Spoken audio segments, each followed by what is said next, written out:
BR Naidu గారు ప్రకటించింది మీరు వినే ఉంటారు.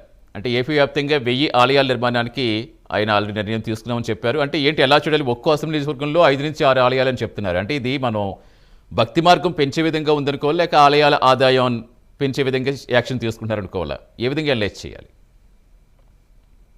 ఇలా మీకు చర్చలో పాల్గొంటున్న పెద్దలకి అందరికి కూడా నమస్కారాలు.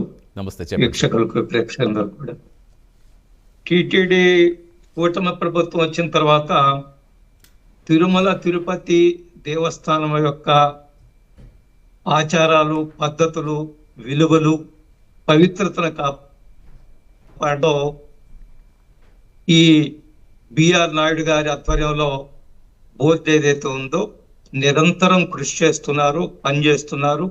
చిత్తశుద్ధితో ఆలయ పవిత్రతను కాపాడడం కోసం ప్రయత్నం చేస్తున్నారు. మనం 5 సంవత్సరాలు ఆలయాన్ని ఏ విధంగా వాళ్ళు ఆదాయ వనరులుగా ఉపయోగించుకున్నారు, ఏ విధంగా ఆగమ శాస్త్రాలకు విరుద్ధంగా ఏ విధంగా నిర్ణయాలు జరిగాయి, అదొక వ్యాపార కేంద్రంగా చూశారు తప్ప అది ఒక పవిత్రమైన స్థలము, కోట్లాది మంది హిందువులకి ఆరాధించే దేవదేవుడు ఉండే ప్రాంతము, దాన్ని పవిత్రంగా చూడాలా, ఆగమశాల ఆచారాలు కాపాడాలా, భక్తుల మనోభావాలు కాపాడాలని ఎప్పుడు ఆలోచలేదు.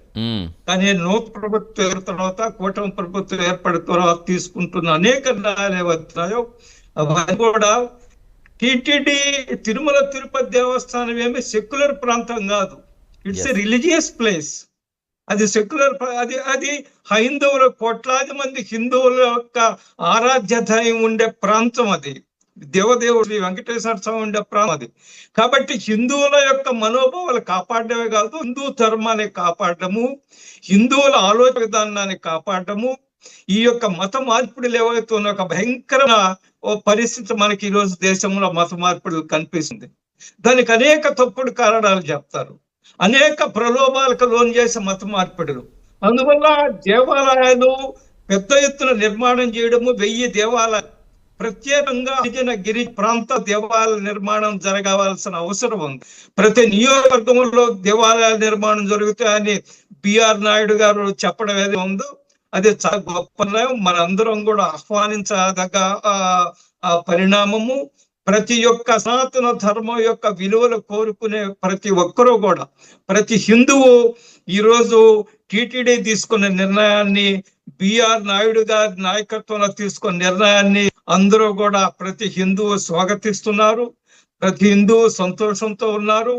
ఈ మత మార్పిడుల విషయంలో తీవ్రంగా ఈరోజు ఆలయం టిటిడి బోర్డు ఏదైతుందో నిర్ణయాలు, మత మార్పిడులు ఈ దేశం అస్తిత్వానికి ప్రమాదం కాబోతున్నాయి. మత మార్పిడులు ఈ దేశంలో చాలా ప్రమాదంగా తయారు కాబోతున్నాయి. మత మార్పిడులు ఈ దేశంలో ప్రజల మధ్య విభేదాలు సృష్టించి, ప్రజలను మతం పేరుతో చీల్చి దేశాన్ని చేయడం కోసం కొన్ని శక్తులు ప్రయత్నం చేస్తున్నారు. నాటి మతపిడుల మేము ప్రత్యేక దేశం అవుతాం కొన్ని డిమాండ్లు మనం వినిపిస్తున్నాయి. కాబట్టి ఈ నేపథ్యంలో టిటిడి తీసుకున్న నిర్ణయం ఏదైతే ఉందో చాలా గొప్ప నిర్ణయం, చాలా పవిత్రమైన నిర్ణయము. దేశ ప్రజల అవసరాలకి, హైందవ సంస్కృతి, హైందవ ధర్మం యొక్క కాపాడేదానికి, సనాతన ధర్మం యొక్క విలువలు కాపాడేదానికి, సనాతన ధర్మం మీద ఏ విధంగా, అసలు సనాతన ధర్మం అంటే ఏమిటో తెలియని వ్యక్తులు కూడా, దేవుడి మీద నమ్మకం వాళ్ళు, నాస్తికులు, కొంతమంది ఉపక్షవాదులు ఏ విధమైన వ్యాఖ్య చేస్తున్నారో మనం చూస్తాం. ఏ విధంగా హిందువుల మనోభావాన్ని గాయస్తున్నారో మనం చూస్తున్నాం. ఏ విధంగా హిందూ ధర్మాన్ని అవమానపరుస్తున్నారో మనం చూస్తున్నాం. కాబట్టి ఈ రోజు టిటిడి బోర్డు తీసుకున్న నిర్ణయాలు ఏవైతే ఉన్నాయో ఖచ్చితంగా హైందవ ధర్మాన్ని, సనాతన ధర్మాన్ని, దేశ సమగ్రతను కాపాడేదానికి ఒక గొప్ప నిర్ణయంగా భావిస్తున్నారు. డెఫినెట్ గా అందేడ్ గారు, అన్ని మతాలని గౌరవించాలి, మన ధర్మం రక్షించుకోవాలి, సనాతన ధర్మం పరిడవిల్లేలా ప్రతి ఒక్కరు కూడా కృషి చేయాలి. కంటిన్యూ చేద్దాం. చాలా చెప్పారు, చాలా బాగా చెప్పారు.